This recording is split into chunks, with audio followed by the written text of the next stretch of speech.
Dalam kasih dan kemurahan Tuhan, Ia selalu menolong kita sekalian. Karena itu kita patut bersyukur dan berterima kasih hanya kepada-Nya. Saudara-saudara, kita jumpa lagi dalam renungan harian di hari Selasa tanggal 9 Mei tahun 2023. Kebenaran firman-Nya kita akan baca. Mari satu di dalam doa. Mari berdoa. Bapa di sorga, kami selalu merindukan firman-Mu. Kami akan membacanya. Roh Kudus tolong kami, biar firman-Mu dapat mengambil bagian dalam hidup kami. Di dalam nama Tuhan Yesus kami berdoa. Amin. Injil Yohanes pasal 8 ayat 48 sampai 59. Orang-orang Yahudi menjawab Yesus, "Bukankah benar kalau kami katakan bahwa engkau orang Samaria dan kerasukan setan?" Jawab Yesus, "Aku tidak kerasukan setan, tetapi aku menghormati Bapa-Ku dan kamu tidak menghormati aku. Tetapi aku tidak mencari hormat bagiku. Ada satu yang mencarinya dan Dia juga yang menghakimi. Aku berkata kepadamu, sesungguhnya barang siapa menuruti firman-Ku, ia tidak akan mengalami maut sampai selama-lamanya." Kata orang-orang Yahudi kepadanya, "Sekarang kami tahu bahwa engkau kerasukan setan. Sebab Abraham telah mati dan demikian juga nabi-nabi, namun engkau berkata, barang siapa menuruti firman-Ku, dia tidak akan mengalami maut sampai selama-lamanya.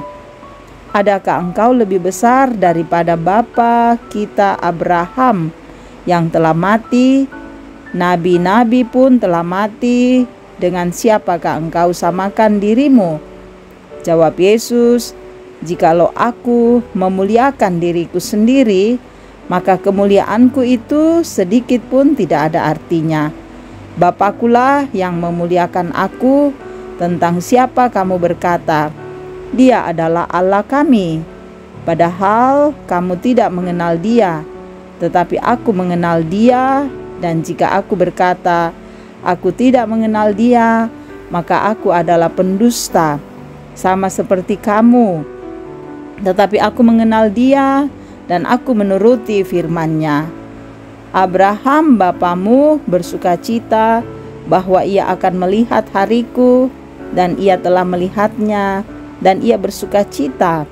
Maka kata orang-orang Yahudi itu kepadanya, "Umurmu belum sampai 50 tahun, dan engkau telah melihat Abraham." Kata Yesus kepada mereka, "Aku berkata kepadamu, sesungguhnya sebelum Abraham jadi, aku telah ada." Lalu mereka mengambil batu untuk melempari Dia, tetapi Yesus menghilang dan meninggalkan bait Allah. Demikian firman-Nya. Haleluya. Amin. Saudara-saudara yang kekasih, tema kita menolak kehendak Allah. Kerap kali kita mengalami penolakan, tak terkecuali kepada presiden ataupun pejabat lainnya yang ditolak dengan gelombang-gelombang massa di pinggir jalan jika akan berkunjung ke suatu tempat. Terjadinya penolakan dengan gerakan massa, saudara, tergantung sebab akibat yang menjadi tuntutan massa. Bagian Alkitab ini merupakan penolakan orang Yahudi terhadap Yesus sebagai utusan Allah. Bahkan mereka menilai Yesus sebagai orang yang sedang kerasukan setan. Tuduhan tersebut, saudara, muncul karena Yesus menawarkan hidup kekal kepada mereka, bahwa yang mau percaya kepadanya akan beroleh hidup yang kekal. Dengan demikian, saudara, Mereka menganggap Yesus telah menempatkan dirinya jauh lebih besar daripada mereka semua. Bagi orang Yahudi, Allah tidaklah demikian. Namun, Yesus membela dirinya jika dia tidak sedang kerasukan setan, melainkan kehadirannya adalah untuk kemuliaan Allah, sehingga setiap orang yang mempercayainya beroleh kehidupan yang kekal. Saudara-saudara, karena pernyataan tersebut, orang Yahudi bertanya dasar bahwa Yesus akan memberikan hidup kekal.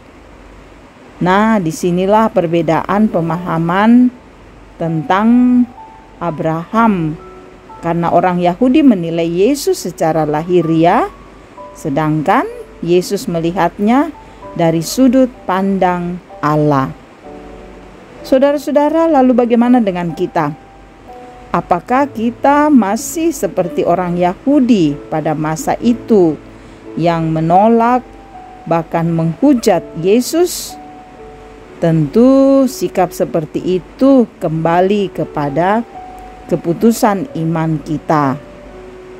Akan tetapi perlu ditegaskan bahwa bagi mereka yang menerima Yesus sebagai Allah dan taat pada firman-Nya akan beroleh hidup yang kekal.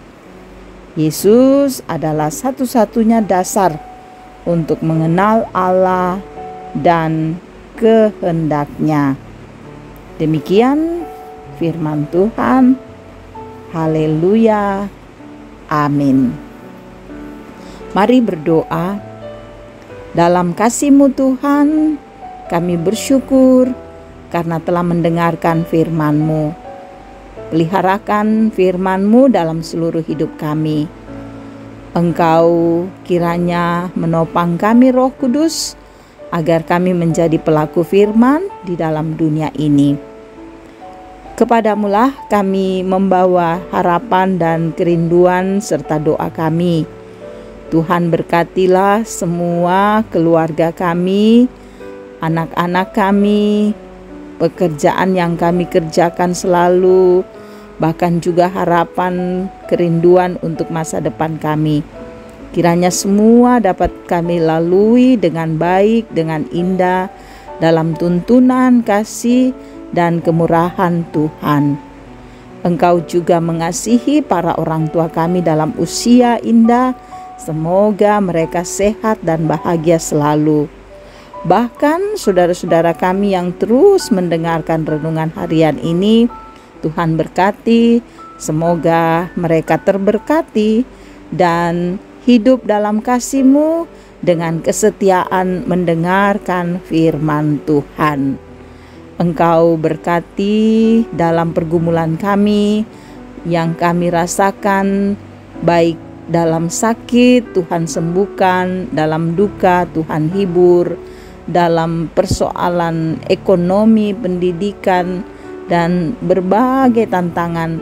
Hadirlah menjadi penopang bagi kami, agar kami tegar, kuat, menyaksikan bahwa dalam kuasa Tuhan kami dapat melewati setiap pergumulan kami. Berkati bangsa kami, pemerintah kami, berkati para pelayan-pelayan Tuhan, berkati kehidupan kami, sehingga kami semua senantiasa hidup dalam sukacita dan kemurahan-Mu. Dengarkan doa kami, semuanya kami bawa hanya di dalam nama Yesus Kristus, Tuhan dan Juru Selamat kami. Amin. Bersyukur kita dapat mendengarkan renungan harian ini. Kiranya firman Tuhan akan menjadi pedoman di dalam kehidupan kami, dan kita kuat untuk menghadapi hidup ini. Tuhan Yesus memberkati.